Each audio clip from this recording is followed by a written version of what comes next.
പിതാവിൻ്റെയും പുത്രൻ്റെയും പരിശുദ്ധാത്മാവിൻ്റെയും നാമത്തിൽ ആമേൻ. വചനം തിരുവചനത്തിൻ്റെ ഇന്നത്തെ ധ്യാനത്തിലേക്ക് നമുക്ക് വചന വായനയോടുകൂടി പ്രവേശിക്കാം. വിശുദ്ധ യാക്കോബ് ശ്ലീഹ എഴുതിയ ലേഖനം അധ്യായം 2 തിരുവചനങ്ങൾ 1 മുതൽ. എൻ്റെ സഹോദരരെ, മഹത്വപൂർണനും നമ്മുടെ കർത്താവുമായ യേശു ക്രിസ്തുവിൽ വിശ്വസിക്കുന്ന നിങ്ങൾ പക്ഷാപാതം കാണിക്കരുത്.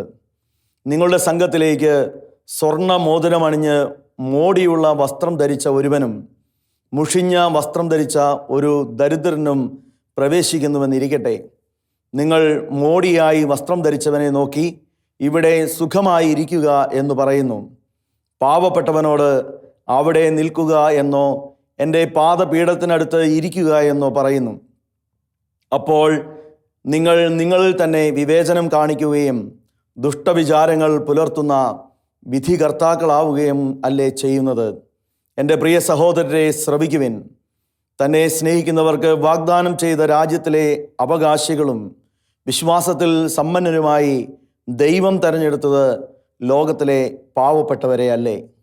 ഈശോയിൽ സ്നേഹമുള്ളവരെ, നമ്മൾ ഇന്ന് പ്രത്യേകമായി ചിന്തിക്കുന്നത് ഒരു വിശുദ്ധനെ കുറിച്ചാണ്.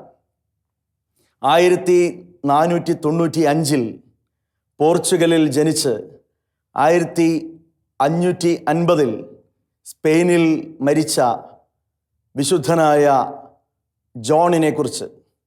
അദ്ദേഹം എല്ലാവരുടെയും ഇടയിൽ അറിയപ്പെടുന്നത് സെൻറ്റ് ജോൺ ഓഫ് ഗോഡ് എന്നാണ്. മാർച്ച് 8-ാം തീയതി അദ്ദേഹത്തിൻ്റെ തിരുനാള് തിരുസഭയിൽ ആഘോഷിക്കുന്നുണ്ട്. പ്രിയമുള്ളവരെ, വിശുദ്ധ ജോൺ തൻ്റെ ജീവിതത്തിൽ എങ്ങനെ വിശുദ്ധ പദവിയിലേക്ക് എത്തിയെന്ന് വളരെ പ്രത്യേകമായിട്ട് ഇന്നേ ദിവസം വചനത്തിൻ്റെ വെളിച്ചത്തിൽ നമ്മൾ മനസ്സിലാക്കുവാൻ വേണ്ടി പരിശ്രമിക്കുകയാണ്.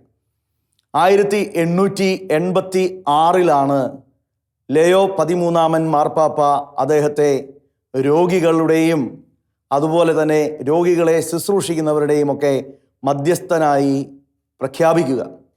അദ്ദേഹം വിശുദ്ധനായി പ്രഖ്യാപിക്കപ്പെട്ടത് 1690. അപ്പോൾ ജീവിതത്തിൽ വിശുദ്ധിയിലേക്ക് അദ്ദേഹം നടന്നു കയറിയത് നമുക്കൊരു മാതൃകയായി ഇന്ന് ധ്യാനിക്കുവാൻ തിരുസഭാ മാതാവ് ആഗ്രഹിക്കുകയാണ്. സെൻറ്റ് ജോൺ ഓഫ് ഗോഡിൻ്റെ ജീവിതത്തെക്കുറിച്ച് നമ്മൾ ചിന്തിക്കുമ്പോൾ അദ്ദേഹത്തിൻ്റെ ജനനം ഞാൻ മുമ്പ് സൂചിപ്പിച്ചതുപോലെ പോർച്ചുഗലിലായിരുന്നു. പക്ഷെ അദ്ദേഹത്തിൻ്റെ ജീവിത പ്രവർത്തനങ്ങൾ ഭൂരിഭാഗവും സ്പെയിനിലായിരുന്നു. എന്തുകൊണ്ടാണ് വിശുദ്ധൻ സ്പെയിനിൽ പ്രവർത്തിക്കാൻ ഇടയായത്? അദ്ദേഹത്തിൻ്റെ ജീവിതത്തിൽ എന്താണ് യഥാർത്ഥത്തിൽ സംഭവിച്ചത്? 8 വയസ്സ് മാത്രമുള്ള സമയത്ത് saint John of God, John എന്ന് പറയുന്ന ചെറിയ ബാലൻ തൻ്റെ സ്വദേശത്ത് നിന്ന് പലായനം ചെയ്യപ്പെടേണ്ടി വരികയാണ്. അത് എന്തുകൊണ്ട് സംഭവിച്ചു എന്ന് ചോദിച്ചാൽ പിന്നീടുള്ള പഠനങ്ങളിലൂടെ മനസ്സിലാക്കാൻ സാധിക്കുന്നത് അദ്ദേഹത്തിന് ഒരു യഹൂദ കുടുംബ പശ്ചാത്തലമുണ്ടായിരുന്നു. അപ്പോൾ അത്തരത്തിൽ മതപരമായ എന്തോ കാരണങ്ങൾ കൊണ്ടാണ് ഈ ബാലന് അവൻ്റെ സ്വന്തം നാട് വിടേണ്ടി വരിക. അങ്ങനെ പോർച്ചുഗലിൽ ജനിച്ച ഇവൻ സ്പെയിനിലേക്ക് നാട് കടത്തപ്പെടുമ്പോൾ കേവലം 8 വയസ്സ് മാത്രം പ്രായമുള്ള ഈ ബാലൻ നാട് കടത്തപ്പെടുമ്പോൾ സ്പെയിനിൽ ഒരു കുടുംബം അവനെ ഏറ്റെടുക്കുകയാണ്. അങ്ങനെ അവനെ ഏറ്റെടുത്ത് അവനെ പഠിപ്പിച്ച് വളർത്തുമ്പോൾ അവൻ ക്രമേണ ഒരു ഇടയ ബാലനായി മാറുന്നു. അവൻ്റെ ജീവിതത്തിൽ അവൻ ആദ്യം ചെയ്ത ജോലി എന്ന് പറയുന്നത് ഒരു ഇടയൻ്റെ ജോലിയാണ്. ആടുകളെ മേയ്ക്കുന്ന ഇടയനായി അവൻ ജോലി ചെയ്തു. അവൻ്റെ ഈ ജീവിത കാലഘട്ടത്തിന് ശേഷം അവൻ തൻ്റെ കൗമാര കാലഘട്ടത്തിൽ തൻ്റെ കുടുംബത്തിൻ്റെ വേരുകൾ അന്വേഷിച്ച് ഈ പോർച്ചുഗലിലേക്ക് പോകുന്ന രംഗം നമ്മൾ ചരിത്രത്തിൽ വായിക്കുന്നുണ്ട്. വിശുദ്ധൻ പോർച്ചുഗലിൽ ചെല്ലുമ്പോൾ അദ്ദേഹത്തിൻ്റെ ജീവിതത്തിൽ അദ്ദേഹം ഞെട്ടിപ്പിക്കുന്ന ചില യാഥാർത്ഥ്യങ്ങൾ തിരിച്ചറിയും. കാരണം ഒന്നാമതായിട്ട് അദ്ദേഹത്തെ ആരും അവിടെ തിരിച്ചറിയുന്നില്ല, അദ്ദേഹത്തെ ആരും മനസ്സിലാക്കുന്നില്ല. പിന്നീട് ആരോ ഒരാൾ, പ്രായമുള്ള ഒരു വൃദ്ധൻ അദ്ദേഹത്തെ മനസ്സിലാക്കിയിട്ട് ഈ മകൻ പോയ വിഷമത്തിൽ അമ്മ ഹൃദയം പൊട്ടി മരിച്ചുപോയ കഥയെ ഈ മകനെ പറഞ്ഞു കേൾപ്പിക്കുകയാണ്. അവൻ്റെ പിതാവ് ഒരു ആതുരാലയത്തിൽ അനാഥനായി കഴിയുകയും അങ്ങനെ ജീവൻ വെടിയുകയും ചെയ്തു എന്ന് അദ്ദേഹത്തോട് പറഞ്ഞു കൊടുത്തു. അങ്ങനെ ഈ കൗമാര പ്രായത്തിൽ പോർച്ചുഗലിൽ ചെല്ലുന്ന വിശുദ്ധൻ പിന്നീട് ഒരു തീരുമാനമെടുക്കുകയാണ്, ഇനി ഞാൻ എൻ്റെ ദേശത്തേക്ക് തിരിച്ചു പോവുകയില്ല. അനാഥത്വത്തിൻ്റെ ഭാരവും പേറിയാണ് വിശുദ്ധൻ അവിടെ നിന്ന് തിരികെ പോരുന്നത്. പ്രിയമുള്ളവരെ, വിശുദ്ധൻ്റെ ജീവിതം അനാഥത്വത്തിൻ്റെ വേദന നിറഞ്ഞതായിരുന്നു എന്ന് പറയുമ്പോൾ നമ്മൾ ഒരു കാര്യം മനസ്സിലാക്കണം. അദ്ദേഹം പിന്നീട് തൻ്റെ ജീവിതത്തിൽ നടത്തിയ ആതുര ശുശ്രൂഷയുടെ മേഖലകളിൽ അദ്ദേഹം പുലർത്തിയ അനാഥരോടും പാവപ്പെട്ടവരോടും ആരുമില്ലാത്തവരോടും കാണിച്ച സ്നേഹത്തിൻ്റെ പിന്നിൽ അദ്ദേഹം അനുഭവിച്ച വേദനയുണ്ടായിരുന്നു. മറ്റുള്ളവരുടെ ജീവിതത്തിൻ്റെ വേദന നമ്മുടെ ജീവിതത്തിൻ്റെ വേദനയായി മാറണമെങ്കിൽ അത് നമ്മുടെ ജീവിതത്തിൻ്റെ അനുഭവ പാഠമാകണമെന്ന് നമ്മൾ തിരിച്ചറിയുക. എൻ്റെ ജീവിതത്തിൻ്റെ ഭാഗമല്ലാതെ അവരുടെ ജീവിതത്തിൽ ഞാൻ കേൾക്കുന്ന കഥകളൊക്കെ അത് വെറും കെട്ടുകഥകളായി എനിക്ക് തോന്നുവാനുള്ള സാധ്യതയുണ്ട്. അതുകൊണ്ട് വിശുദ്ധ ജോണിനെ സംബന്ധിച്ചിടത്തോളം, ദൈവത്തിൻ്റെ സ്വന്തം ജോണിനെ സംബന്ധിച്ചിടത്തോളം അദ്ദേഹത്തിൻ്റെ ജീവിതത്തിൽ അദ്ദേഹം അനുഭവിച്ച സഹനങ്ങൾ, ഒരു അനാഥൻ എന്ന നിലയിൽ ഒരു വേദനിപ്പിക്കപ്പെടുന്ന അനുഭവത്തിലൂടെ അദ്ദേഹം കടന്നുപോയപ്പോൾ അദ്ദേഹത്തിൻ്റെ ജീവിതത്തിൽ അദ്ദേഹം അത് രക്ഷാകരമായി ഏറ്റെടുത്തു. പ്രിയമുള്ളവരെ, നമ്മുടെയൊക്കെ ജീവിതത്തിൽ ഇതുപോലെ സഹനങ്ങൾ വരുമ്പോൾ അത് ദൈവ പദ്ധതിയുടെ ഭാഗമായി കരുതുകയും ദൈവം നമ്മളെ പ്രത്യേകമായി ക്ഷണിക്കുന്നതാണ് എന്ന്, ഒരു ശുശ്രൂഷയ്ക്കായി, ഒരു ദൈവികമായ കാര്യത്തിനായി ഒരുക്കുന്നതാണ് എന്നുള്ള തിരിച്ചറിവിലേക്ക് വളരുവാൻ വിശുദ്ധൻ നമ്മളെ പ്രചോദിപ്പിക്കുകയാണ്. പിന്നീട് ഈ ആട്ടിടയൻ എന്നുള്ള ജോലി വിട്ടിട്ട് അദ്ദേഹം സൈന്യത്തിൽ ചേരുന്നുണ്ട്. ആ കാലഘട്ടത്തിൽ ഒരുപാട് യുദ്ധങ്ങൾ രാജ്യങ്ങൾ തമ്മിൽ നടക്കുന്ന കാലഘട്ടമാണ്. അപ്പോൾ സ്പെയിനിന് വേണ്ടി യുദ്ധം ചെയ്യുവാൻ അദ്ദേഹം അങ്ങനെ സൈന്യത്തിൽ ചേർന്നു. സൈന്യത്തിൽ ചേർന്നു എന്ന് പറയുമ്പോൾ വിശുദ്ധൻ തൻ്റെ സൈന്യ ജീവിത കാലഘട്ടത്തെ, ആദ്യഘട്ടത്തെ സൂചിപ്പിക്കുന്നത് ഏറ്റവും ലജ്ജാകരമായ ജീവിത കാലഘട്ടമെന്നാണ്. ഏറ്റവും ലജ്ജാകരമായ ജീവിത കാലഘട്ടം. എന്തുകൊണ്ടാണ് വിശുദ്ധൻ അതിനെക്കുറിച്ച് അങ്ങനെ പരാമർശിക്കുന്നത്? അത് അദ്ദേഹം പറയുകയാണ്, അവിടെ കഴിക്കുവാൻ ആഹാരം പോലും ഇല്ലായിരുന്നു. ഈ സൈന്യത്തിലുള്ള ആളുകൾക്ക് ഭക്ഷിക്കുവാൻ ആഹാരം പോലുമില്ലാതെ അവരുടെ സൈന്യാധിപന്മാരുൾപ്പെടെ മോഷണം നടത്തിയാണ് ഭക്ഷണം കഴിച്ചുകൊണ്ടിരിക്കുക. അപ്പോൾ ലജ്ജാകരമായ ജീവിതത്തിൻ്റെ അവസ്ഥയാണ്. മറ്റുള്ളവനെ അപഹരിച്ച് ജീവിക്കുന്ന, സത്യസന്ധതയില്ലാത്ത കുറ്റകൃത്യങ്ങളിൽ ഏർപ്പെടുന്ന ഒരു ജീവിതശൈലി. അതുമായി പൊരുത്തപ്പെട്ടു പോകുവാൻ ഈ സെൻറ് ജോൺ ഓഫ് ഗോഡിന് സാധിക്കുന്നില്ല. ജോൺ എന്ന് പറയുന്ന ആ യുവാവ് അതിനെ എതിർക്കുന്നുണ്ട്, അവരോട് ചോദ്യങ്ങൾ ചോദിക്കുന്നുണ്ട്, അതിനെതിരെ വിമർശനം ഉന്നയിക്കുന്നുണ്ട്. പിന്നീട് അത്ര ലജ്ജാകരമായ ജോലി ആയതുകൊണ്ട് അവൻ അത് വിട്ടിട്ട് വീണ്ടും ഇടയ ജോലിയിലേക്ക് വരികയാണ്. പ്രിയമുള്ളവരെ, സത്യസന്ധതയ്ക്ക് വേണ്ടി നിലകൊണ്ടവനാണ് ഈ വിശുദ്ധൻ. സത്യസന്ധത ജീവിതത്തിൽ കൈവഴിയാതിരുന്നു. ഈശോ പറയുന്നുണ്ട്, പിശാച് നുണയനും നുണയുടെ പിതാവുമാണ്. കള്ളം പറയുമ്പോൾ, കള്ളത്തരം പ്രവർത്തിക്കുമ്പോൾ പിശാചിൻ്റെ മക്കളായി നിങ്ങൾ മാറുകയാണ്. വിശുദ്ധ ജോണിനെ സംബന്ധിച്ചിടത്തോളം ദൈവ മകനായിരിക്കുവാനുള്ള അഭിവാഞ്ചയും താല്പര്യവും വിശുദ്ധൻ്റെ ജീവിതത്തിൽ അദ്ദേഹത്തിൻ്റെ കൗമാര കാലഘട്ടങ്ങളിൽ തന്നെ ഇത്തരത്തിലുള്ള സംഭവത്തിലൂടെ നമ്മൾ മനസ്സിലാക്കുകയാണ്. ദൈവത്തിൻ്റെ മകനായിരിക്കാൻ, ദൈവത്തിൻ്റെ ജോണായിരിക്കാൻ, പിശാചിൻ്റെ മകനാകാതിരിക്കാൻ ജോണ് തനിക്കുണ്ടായിരുന്ന സൈനിക വൃത്തി ഉപേക്ഷിച്ച് ഇടയ ജോലിയിലേക്ക് തിരികെ പോന്നു. അങ്ങനെ ഇടയ ജോലിയിലായിരിക്കുന്ന സമയത്ത് ജോണിന് ഒരു കാര്യം മനസ്സിലായി. തൻ്റെ ജീവിതത്തിൽ ധാരാളം അനുഭവ പാഠങ്ങൾ കഴിഞ്ഞ സൈനിക വൃത്തിയുടെ കാലത്ത് നേടിയെടുക്കാൻ വേണ്ടിയിട്ട് സാധിച്ചു. അങ്ങനെ സൈനിക വൃത്തിയുടെ കാലത്ത് അദ്ദേഹത്തിന് ധാരാളം അറിവുകൾ നേടിയെടുക്കാൻ സാധിച്ചതുകൊണ്ട് അദ്ദേഹം മനസ്സിലാക്കി കൂടുതൽ യാത്ര ചെയ്യാനും കൂടുതൽ അനുഭവം സമ്പാദിക്കുവാൻ വേണ്ടിയിട്ട് സൈന്യത്തിൽ വീണ്ടും ചേരുന്നത് നല്ലതാണ്. അക്കാലഘട്ടത്തിൽ അല്പവും കൂടെ ദൂരേക്ക് അദ്ദേഹത്തിന് യുദ്ധത്തിനായിട്ട് പോകേണ്ടി വന്നു. അവിടെ യുദ്ധത്തിൽ സ്പെയിൻ വിജയിക്കുകയും അങ്ങനെ സൈന്യം വിജയം നേടിയ ശേഷം ആ സൈനികമായ വൃത്തിയിൽ നിന്ന് വീണ്ടും പുറത്തേക്ക് പോകേണ്ടി വരികയും ചെയ്യുകയാണ്. പ്രിയമുള്ളവർ, ഇവിടെ നമ്മൾ മനസ്സിലാക്കേണ്ട ഒരു കാര്യം ഇതാണ്. വിശുദ്ധൻ തൻ്റെ ജീവിതത്തിൽ പിന്നീട് ആതുര ശുശ്രൂഷയ്ക്കായിട്ട് തൻ്റെ ജീവിതത്തെ മാറ്റിവെക്കുമ്പോൾ അനേകം കിലോമീറ്ററുകൾ കാൽനടയായി യാത്ര ചെയ്ത് വേണമായിരുന്നു ആഹാരം സമ്പാദിക്കുവാൻ, മറ്റുള്ളവരുടെ സഹായം അഭ്യർത്ഥിക്കുവാൻ. അതുകൊണ്ട് ജീവിതത്തിൽ ഒരു പരിശീലനത്തിൻ്റെ നാളായി ഈ പറയപ്പെടുന്ന സൈനിക വൃത്തിയുടെ രണ്ടാം ഘട്ടത്തെ വിശുദ്ധൻ്റെ ജീവിതത്തിൽ നമുക്ക് കാണുവാൻ വേണ്ടിയിട്ട് സാധിക്കും. വിശുദ്ധൻ്റെ ജീവിതത്തിൽ വിശുദ്ധൻ ഇങ്ങനെ അനേകം കിലോമീറ്ററുകളൊക്കെ യാത്ര ചെയ്ത് പരിശീലനം ലഭിച്ച ഒരു വ്യക്തിയായതുകൊണ്ട്, അങ്ങനെ അനുഭവ സമ്പത്ത് നേടിയ ഒരു വ്യക്തിയായതുകൊണ്ട് അത് അദ്ദേഹത്തിൻ്റെ ശുശ്രൂഷയ്ക്കായിട്ട് പിന്നീട് അദ്ദേഹം ഉപയോഗിക്കുന്നത് നമുക്ക് കാണുവാൻ വേണ്ടിയിട്ട് സാധിക്കും. വിശുദ്ധൻ്റെ ജീവിതത്തിൽ ലഭിച്ച എല്ലാ അനുഭവങ്ങളെയും വിശുദ്ധൻ ദൈവികമായ ശുശ്രൂഷകളോ ഒരുക്കത്തിൻ്റെ ഒരു കാലഘട്ടമായിട്ട് കാണുകയാണ്. പിന്നീട് അദ്ദേഹം ഈ ജോലി അവസാനിച്ചതുകൊണ്ട് മറ്റൊരു ജോലി അന്വേഷിച്ച് നോർത്ത് ആഫ്രിക്കയിലേക്ക് പോവുകയാണ്. അവിടുത്തെ ജോലി എന്ന് പറയുന്നത് കടൽ തീരത്ത് വലിയ മതിലുകൾ നിർമ്മിക്കുക എന്നുള്ളതാണ്. കടൽ കൊള്ളക്കാരെ ഭയപ്പെട്ടുകൊണ്ട് ആളുകൾ കഴിയുന്ന കാലഘട്ടത്തിൽ അവരിൽ നിന്ന് രക്ഷ നേടുവാൻ വേണ്ടി വലിയ കോട്ടകൾ പണിതുയർത്തുകയാണ്. അപ്പോൾ വളരെ കഠിനാധ്വാനമുള്ള ജോലിയാണ്. അവിടെയുള്ള ആളുകളൊക്കെ വളരെയധികം പോരായ്മകളുള്ളവരാണ്. ക്രൂരമായി പെരുമാറുന്നു, വളരെയധികം സ്നേഹമില്ലാതെ അദ്ദേഹത്തോട് ഇടപെടുന്നു. അതൊന്നും അദ്ദേഹം കാര്യമാക്കുന്നില്ല. അദ്ദേഹത്തിൻ്റെ ജോലി ചെയ്യുന്നു. പക്ഷേ ഇതിനിടയിൽ നടത്തിയ ഒരു കപ്പൽ യാത്ര അദ്ദേഹത്തിൻ്റെ ജീവിതത്തിലെ ഒരു ടേണിംഗ് പോയിന്റായി മാറുകയാണ്. എന്താണ് ആ കപ്പൽ യാത്രയുടെ പ്രത്യേകത? അദ്ദേഹം കപ്പൽ യാത്ര നടത്തുമ്പോൾ ആ കപ്പലിൽ യാത്ര ചെയ്യുന്ന ഒരു പോർച്ചുഗീസ് രാജകൊട്ടാരത്തിലെ ശുശ്രൂഷകനായിരുന്ന ജോലിക്കാരനായിരുന്ന ഒരു മനുഷ്യനെ കണ്ടുമുട്ടുകയാണ്. അപ്പോൾ അദ്ദേഹത്തിൻ്റെ രാജകൊട്ടാരത്തിലെ ജോലി ഉപേക്ഷിച്ച് യാത്ര ചെയ്യുന്ന വ്യക്തിയാണ്. അദ്ദേഹത്തോടൊപ്പം അദ്ദേഹത്തിൻ്റെ ഭാര്യയുണ്ട്, 4 മക്കളുണ്ട്. ഈ 4 മക്കളെയും കുടുംബത്തെയും പോറ്റുവാനുള്ള തൻ്റെ അധ്വാനത്തിന് വേണ്ടിയുള്ള ചിന്തയിലാണ് ഈ മനുഷ്യനായിരിക്കുക. കാരണം രാജകൊട്ടാരത്തിലെ ജോലി അദ്ദേഹത്തിൻ്റെ ചില നന്മകൾ കൊണ്ടാണ് അദ്ദേഹത്തിന് ഉപേക്ഷിക്കേണ്ടി വരുന്നത്. രാജാവുമായിട്ടുള്ള ചില സംഘടനകളുടെ പരിണത ഫലമായി അദ്ദേഹത്തിന് ജോലി ഉപേക്ഷിക്കേണ്ടി വരുന്നു. അദ്ദേഹം ഇങ്ങനെ എന്ത് ജോലി ചെയ്ത് ജീവിക്കാൻ പറ്റുമെന്ന് ചിന്തിച്ച് യാത്ര ചെയ്യുകയാണ്. കാരണം അദ്ദേഹത്തിന് ജോലി ചെയ്ത് വലിയ പരിചയമൊന്നുമില്ല. കാരണം രാജകൊട്ടാരത്തിലെ ഉന്നതനായ ഒരു ഉദ്യോഗസ്ഥനായിരുന്നു. പിന്നീട് ഈ മനുഷ്യൻ ചെയ്യുന്നത് പോലെ, ജോൺ ചെയ്യുന്നത് പോലെ ചെറിയ ജോലികൾ ചെയ്യാൻ, അതായത് ഈ കഠിനമായ ജോലി അദ്ദേഹത്തിൻ്റെ ശ്രദ്ധയിൽപ്പെട്ടു. ആ കഠിനമായ ജോലിയൊന്നും ചെയ്യാൻ വേണ്ടിയിട്ട് ഈ മനുഷ്യനെ കൊണ്ട് സാധിക്കുകയില്ല. അപ്പം അങ്ങനെ സങ്കടപ്പെട്ട് ഇരിക്കുന്ന ഈ മനുഷ്യനോട് ജോൺ പറയുകയാണ്, നിങ്ങളുടെ കുടുംബത്തിൻ്റെ ചെലവിലേക്ക് ഞാൻ സംഭാവന ചെയ്യാം. അങ്ങനെ ജോണിൻ്റെ ജോലിയിൽ നിന്നുള്ള സമ്പാദ്യം ഈ മനുഷ്യനുമായിട്ട് പങ്കുവയ്ക്കുകയാണ്. ഇയാൾ ഒരു കാലഘട്ടത്തിൽ ധനാഢ്യനായി ജീവിച്ച മനുഷ്യനാണ്. ഇയാളുടെ ജോലി നഷ്ടപ്പെട്ടപ്പോൾ ദാരിദ്ര്യത്തിലേക്ക് തരം താണ് പോകുന്ന അവസ്ഥയുണ്ടായി. അദ്ദേഹത്തിന് ജീവിക്കാൻ മാർഗമില്ലാതെ വന്നപ്പോൾ ജോണ് ആ ജീവിതത്തിൽ സഹായമായി മാറുകയാണ്. പിന്നീട് നമ്മൾ വിശുദ്ധൻ്റെ ജീവിതം പരിശോധിക്കുമ്പോൾ നമുക്ക് കാണാൻ സാധിക്കുന്ന ഒരു കാര്യം ഇതാണ്.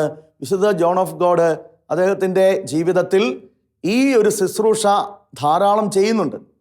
കാരണം യാചിക്കാൻ നാണം വരുന്ന ജീവിതത്തിൻ്റെ അവസ്ഥകൾ. ഒരിക്കൽ സമ്പാദ്യമുള്ളവരായിരുന്നു, ഒരിക്കൽ പണമുള്ള വ്യക്തിയായിരുന്നു. പിന്നീട് ദാരിദ്ര്യത്തിലേക്ക് പോയപ്പോൾ ആരോടെങ്കിലും ചോദിക്കാൻ പോലും മടിയാണ്. ഒരു സഹായം ചോദിക്കാൻ വേണ്ടിയിട്ട് നാണമുള്ള മനുഷ്യൻ. അങ്ങനെ ജീവിക്കുന്ന അനേകം പേരെ വിശുദ്ധൻ തൻ്റെ ശുശ്രൂഷയുടെ കാലഘട്ടത്തിൽ കണ്ടുമുട്ടുകയാണ്. അവരുടെ ജീവിതത്തിലേക്ക് സഹായവുമായി വിശുദ്ധൻ കടന്നു ചെല്ലുകയാണ്. അപ്പോൾ സെൻറ്റ് ജോൺ ഓഫ് ഗോഡിനെ സംബന്ധിച്ചിടത്തോളം അദ്ദേഹത്തിൻ്റെ ജീവിതത്തിലെ പ്രവർത്തനത്തിൻ്റെ ഒരു ആരംഭം എന്ന് വേണമെങ്കിൽ നമുക്ക് ഈ സംഭവത്തെ പറയാൻ വേണ്ടി സാധിക്കും. പിന്നീട് ഈ മനുഷ്യൻ, സെൻറ്റ് ജോൺ ഓഫ് ഗോഡിൻ്റെ സഹായം ലഭിച്ച ആ മനുഷ്യൻ രാജകൊട്ടാരത്തിൽ വീണ്ടും ജോലിയിൽ പ്രവേശിക്കുന്നതൊക്കെ ഈ കഥയുടെ ഭാഗമായി നമുക്ക് കാണാൻ വേണ്ടിയിട്ട് സാധിക്കും. അങ്ങനെ നോർത്ത് ആഫ്രിക്കയിലെ ജോലിക്ക് ശേഷം അദ്ദേഹം വീണ്ടും തിരിച്ച് ഈ പറയുന്ന സ്പെയിനിലേക്ക് വരികയാണ്. അപ്പോൾ അങ്ങനെ സ്പെയിനിലേക്ക് വരുമ്പോൾ അദ്ദേഹത്തിന് ജീവിക്കാനുള്ള പുതിയൊരു മാർഗം കണ്ടെത്തണം. പഴയ പോലെ വലിയ ജോലികൾക്കൊന്നും പോകാൻ വേണ്ടിയിട്ട് സാധിക്കാത്തതുകൊണ്ട് അദ്ദേഹം ഒരു ബുക്ക് സെല്ലറായി മാറുകയാണ്.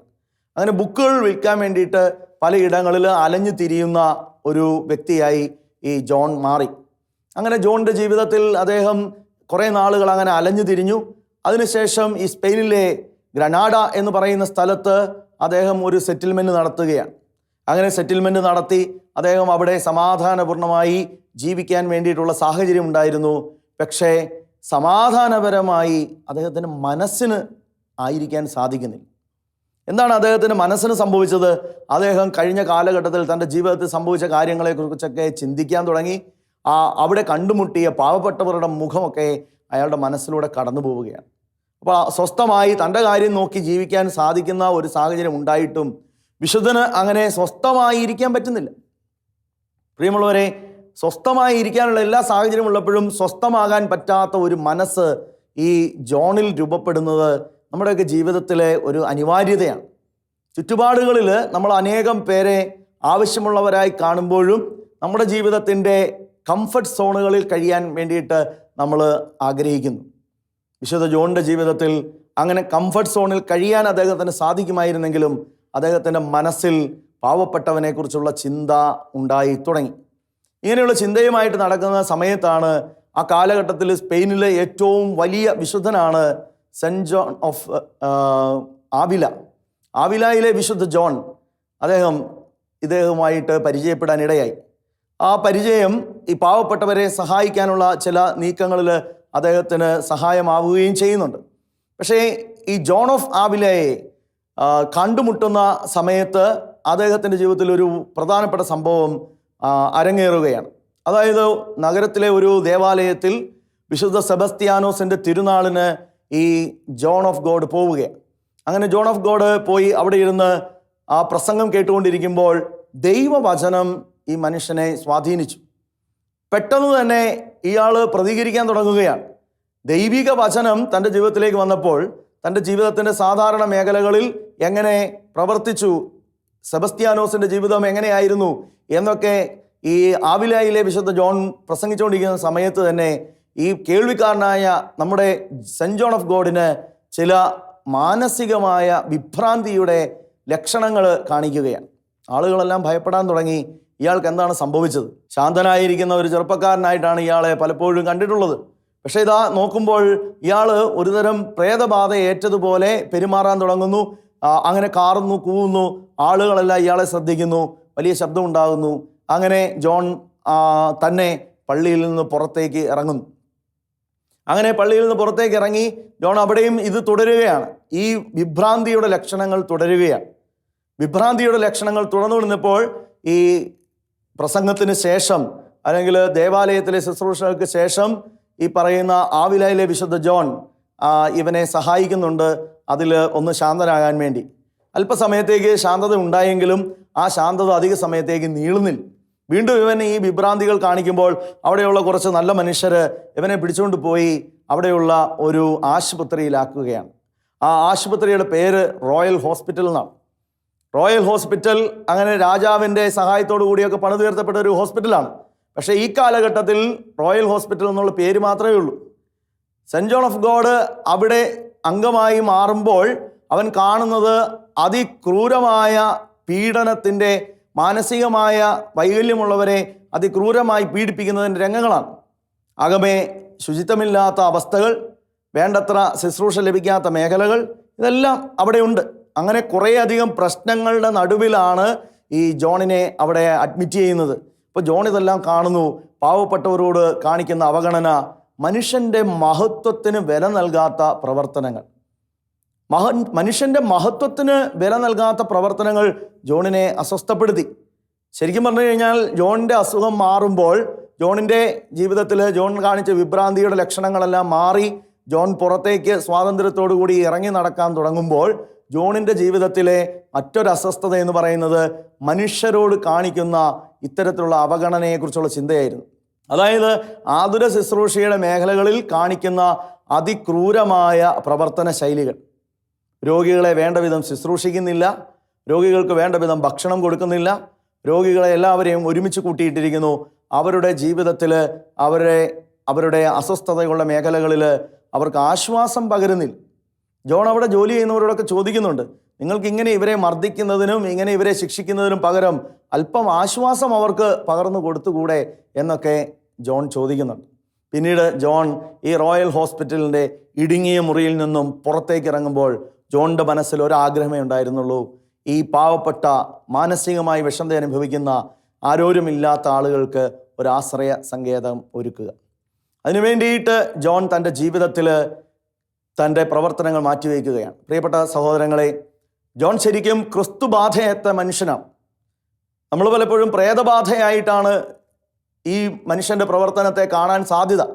ഇങ്ങനെ വിഭ്രാന്തി കാണിക്കുന്നു, ഇങ്ങനെ ആക്രമണ സ്വഭാവം കാണിക്കുന്നു എന്നൊക്കെ തോന്നുമ്പോൾ അത് പ്രേതബാധയാണോ എന്ന്, അല്ലെങ്കിൽ മാനസികമായ രോഗമാണോ എന്നൊക്കെ ചിന്തിക്കാനുള്ള സാധ്യതയുണ്ട്. പക്ഷേ ഇത് മാനസികമായ രോഗമല്ല, ഇത് പ്രേതബാധയല്ല, ഇത് ക്രിസ്തുബാധയാണ്. ക്രിസ്തുവിൻ്റെ വചനം അവനെ അസ്വസ്ഥപ്പെടുത്തുകയാണ്. ക്രിസ്തുവിൻ്റെ വചനം അവൻ്റെ ജീവിതത്തിൽ, അവൻ്റെ പ്രവർത്തനത്തിലേക്ക് അവനെ നയിക്കുകയാണ്. അങ്ങനെ അവന് ഗ്രനാഡയിൽ ഒരു ആശ്രയ സങ്കേതം ആരംഭിക്കുകയാണ്. ഹോസ്പിറ്റലർ ബ്രാദേഴ്സിൻ്റെ ശുശ്രൂഷയുടെ ആദ്യ ഭവനമായി വേണമെങ്കിൽ നമുക്കതിനെ കാണാം. പിന്നീട് കുറേ വർഷങ്ങൾക്ക് ശേഷമാണ് ഈ ബ്രദർഹുഡ്, ഈ സെൻറ്റ് ജോൺ ഓഫ് ഗോഡിൻ്റെ നേതൃത്വത്തിലുള്ള ശുശ്രൂഷകർ ഒന്നിച്ചേർന്ന ഒരു സന്യാസ സഭ പോലെ ആരംഭിക്കുന്നതൊക്കെ. പക്ഷേ വർഷങ്ങൾക്ക് മുമ്പേ സെൻറ്റ് ജോൺ ഓഫ് ഗോഡിൻ്റെ പ്രവർത്തനത്തിൽ ഇങ്ങനെ പാവപ്പെട്ടവരെ ഒന്നിച്ചു ചേർത്ത് ശുശ്രൂഷിക്കാൻ വേണ്ടിയിട്ടുള്ള ശ്രമം ആരംഭിക്കുകയാണ്. അവിടെ നമ്മൾ കാണേണ്ട ഒരു പ്രധാനപ്പെട്ട കാര്യം, ഈ ഇദ്ദേഹത്തിൻ്റെ ശുശ്രൂഷയിൽ ഓരോ വ്യക്തിക്കും വ്യക്തിപരമായ ശ്രദ്ധ കൊടുത്തു. പ്രൈവറ്റ് ആയിട്ടുള്ള ജീവിതത്തിൻ്റെ അവസ്ഥ കൊടുത്തു. അല്ലാതെ എല്ലാവരെയും കൂടെ ഒരുമിച്ച് ഒരേ രീതിയിൽ ഇട്ട് ശുശ്രൂഷിക്കുന്ന ഒരു രീതി അല്ലായിരുന്നു.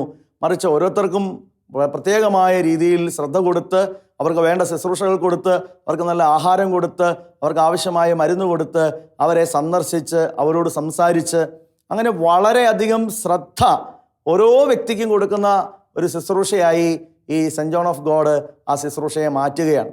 ആതുര ശുശ്രൂഷയുടെ രംഗത്ത് പ്രവർത്തിക്കുന്നവർക്ക് സെൻറ്റ് ജോൺ ഓഫ് ഗോഡ് വലിയൊരു മാതൃകയാണ്. അത് ഒരുമിച്ചിട്ട് എല്ലാവരെയും, ഇങ്ങനെയുള്ളവർക്ക് മാനസികമായ വൈകല്യമുള്ളവർക്ക് അവർക്കറിയത്തില്ലല്ലോ അവർക്ക് എന്താണ് സംഭവിക്കുന്നതെന്ന്. അതുകൊണ്ട് അവരോട് എന്തും ആകാം എന്നുള്ള രീതിയിലുള്ള പ്രവർത്തന ശൈലി പോലും നമ്മുടെ കാലഘട്ടത്തിൽ ഒരുപാട് വളർന്നു വരുമ്പോൾ സെൻറ്റ് ജോൺ ഓഫ് ഗോഡിൻ്റെ ശുശ്രൂഷ ഒരു വെല്ലുവിളിയാണ്.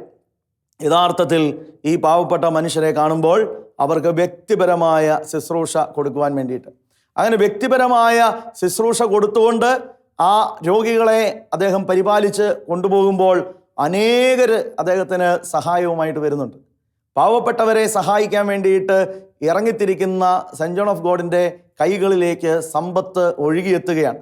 അദ്ദേഹം തെരുവുകളിൽ ഉറക്കെ വിളിച്ചു പറഞ്ഞു നടന്നു, പാവപ്പെട്ടവരെ ഓർത്ത് നിങ്ങൾ ദൈവത്തിൻ്റെ നാമത്തിൽ സഹായം ചെയ്യുക. അങ്ങനെ അദ്ദേഹത്തിൻ്റെ ഭിക്ഷാടനം അദ്ദേഹം നടത്തി. വലിയ വലിയ ആളുകൾ അദ്ദേഹത്തെ സഹായിക്കുന്നുണ്ട്, വലിയ വലിയ സമ്പാദ്യമുള്ളവർ അദ്ദേഹത്തിന് അത് കൊടുക്കുന്നുണ്ട്. പക്ഷേ അദ്ദേഹത്തിൻ്റെ പ്രവർത്തനത്തിൽ അദ്ദേഹം നിരന്തരം ജാഗ്രത പുലർത്തിക്കൊണ്ടിരുന്നു. കാരണം അദ്ദേഹത്തിന് കിട്ടുന്ന പണമൊന്നും അദ്ദേഹം മറ്റു രീതിയിൽ ഉപയോഗിക്കാതെ ഇരിക്കുന്നതോ അല്ലെങ്കിൽ മറ്റു രീതിയിൽ മാറ്റിക്കളയുന്നതോ ആക്കി തീർക്കുന്നില്ല. അദ്ദേഹം എപ്പോഴും പാവപ്പെട്ടവർക്ക് നൽകുവാൻ വേണ്ടിയിട്ട് തയ്യാറാണ്. അദ്ദേഹം അതുകൊണ്ട് വിളിച്ചു പറഞ്ഞു, എല്ലാവരും ദൈവത്തെ ഓർത്തുകൊണ്ട് ദൈവനാമത്തിൽ പാവപ്പെട്ടവരെ സഹായിക്കുക. അതോടൊപ്പം തന്നെ അദ്ദേഹം വിളിച്ചു പറഞ്ഞ മറ്റൊരു കാര്യമാണ്, കൊടുക്കുന്നവൻ വാങ്ങുന്നവനേക്കാൾ വിലപ്പെട്ടവനാണ്. കൊടുക്കുന്നവൻ വാങ്ങുന്നവനേക്കാൾ വിലപ്പെട്ടവനാണ്. അതുകൊണ്ട് നിങ്ങൾ കൊടുത്ത് വലിയവരാകുക, ദൈവസന്നിധിയിൽ വലിയവരാകുക. അങ്ങനെ ദൈവത്തെ പ്രതി നിങ്ങൾ കൊടുക്കുക എന്ന് വിളിച്ചു പറഞ്ഞ് തെരുവിൽ കൂടെ നടന്ന മനുഷ്യനെ ആളുകൾ വിളിച്ചു ജോൺ ഓഫ് ഗോഡ്, ദൈവത്തിൻ്റെ ജോൺ. അങ്ങനെ അദ്ദേഹത്തിൻ്റെ ഈ പേരാണ് പിന്നീട് ആ കാലഘട്ടത്തിൽ സഭയും അദ്ദേഹത്തിൻ്റെ സമൂഹവും അദ്ദേഹത്തിന് ചാർത്തി കൊടുക്കുന്നത്. ജോൺ ഓഫ് ഗോഡ് എന്ന് പറയുന്ന നാമം അദ്ദേഹത്തിൻ്റെ ഔദ്യോഗികമായ നാമമാക്കി മാറ്റി. പ്രിയമുള്ള സഹോദരങ്ങളെ, അങ്ങനെ ദൈവത്തെ പ്രതി തൻ്റെ ജീവിതത്തിൽ ശുശ്രൂഷ ചെയ്തവൻ ജോൺ ഓഫ് ഗോഡ് എന്ന നാമത്തിന് അർഹനായി തീരുകയാണ്, ദൈവത്തിൻ്റെ സ്വന്തം ജോൺ. ഈ ജോണിൻ്റെ പ്രവർത്തനത്തിൽ അദ്ദേഹം കാണിച്ച ഒരു കാര്യം കൂടി പറഞ്ഞ് നമുക്ക് ഈ വചനം അവസാനിപ്പിക്കാം. പ്രിയമുള്ളവരെ, അദ്ദേഹം ചെയ്ത ഏറ്റവും വലിയ ശുശ്രൂഷ എന്ന് പറയുന്നത് സ്വജീവൻ പണയം വെച്ച് പോലും അദ്ദേഹം മറ്റുള്ളവരുടെ ജീവൻ സംരക്ഷിച്ചു എന്നുള്ളതാണ്. ഈ റോയൽ ഹോസ്പിറ്റലിൽ ഒരിക്കൽ വലിയ തീപിടുത്തം നടക്കുമ്പോൾ അദ്ദേഹം പാഞ്ഞു ചെന്ന് അവിടെ നടക്കാൻ പറ്റാതെ രോഗത്തിൻ്റെ മേഖലയിൽ കിടക്കുന്ന ആളുകളെ, അഗ്നിക്കിരയാകാൻ സാധ്യതയുള്ളവരെ ധീരമായിട്ട് രക്ഷിച്ച് പുറത്തു കൊണ്ടുവന്നു. ഒരുപക്ഷെ അദ്ദേഹത്തിൻ്റെ മരണത്തെക്കുറിച്ച് ചിന്തിക്കുമ്പോൾ പോലും അദ്ദേഹം വിറക് ശേഖരിക്കാൻ മറ്റു പല ആളുകളുടെയും കൂടെ പോകുമ്പോൾ തണുത്തുറഞ്ഞ ഐസിൻ്റെ ഉള്ളിൽ വീണുപോകുന്ന, വെള്ളത്തിൽ വീണുപോകുന്ന ഒരു ബാലനെ രക്ഷിക്കാനുള്ള ശ്രമമാണ് അദ്ദേഹത്തിന് അതിശൈത്യമേൽക്കാൻ ഇടയാവുകയും പിന്നീട് രോഗത്തിൻ്റെ അവസ്ഥയിലേക്ക് അദ്ദേഹത്തെ തള്ളിയിടുകയും ചെയ്തത്. അങ്ങനെ അതിശൈത്യത്തിൻ്റെ നാളുകളിൽ അദ്ദേഹം രോഗബാധിതനായി അദ്ദേഹത്തിൻ്റെ പ്രിയപ്പെട്ട സഹോദരങ്ങളോടൊപ്പം അദ്ദേഹം രോഗബാധിതനായി കിടന്ന് ആതുര ശുശ്രൂഷ ആലയത്തിൽ ശാന്തമായി ദൈവത്തിൻ്റെ സന്നിധിയിലേക്ക് യാത്രയായി. പ്രിയപ്പെട്ടവരെ, സ്വജീവൻ പോലും സഹോദരങ്ങൾക്ക് വേണ്ടി ബലി കഴിക്കുവാൻ മനസ്സുള്ള ഒരു വിശുദ്ധനാണ് വിശുദ്ധ ജോൺ ഓഫ് ഗോഡ്, ദൈവത്തിൻ്റെ സ്വന്തം ജോൺ. നമ്മുടെയൊക്കെ ജീവിതത്തിൽ നമുക്ക് ദൈവത്തിൻ്റെ സ്വന്തമാകാൻ പാവപ്പെട്ടവരുടെ പക്ഷം ചേരാൻ സാധിക്കട്ടെ. നമ്മളിന്ന് വായിച്ചു കേട്ട വചനത്തിലെ പോലെ പാവപ്പെട്ട മനുഷ്യൻ ദൈവത്തിൻ്റെ മുഖമായി നമ്മുടെ മുമ്പിൽ വന്നു നിൽക്കുമ്പോൾ നമുക്ക് മുഖം തിരിക്കാതിരിക്കാം. ദൈവത്തിൻ്റെ മുഖമാണ് പാവപ്പെട്ടവനുള്ളതെന്ന് നമുക്ക് കാണിച്ചു തന്ന ഒരു വിശുദ്ധനാണ് വിശുദ്ധ ജോൺ.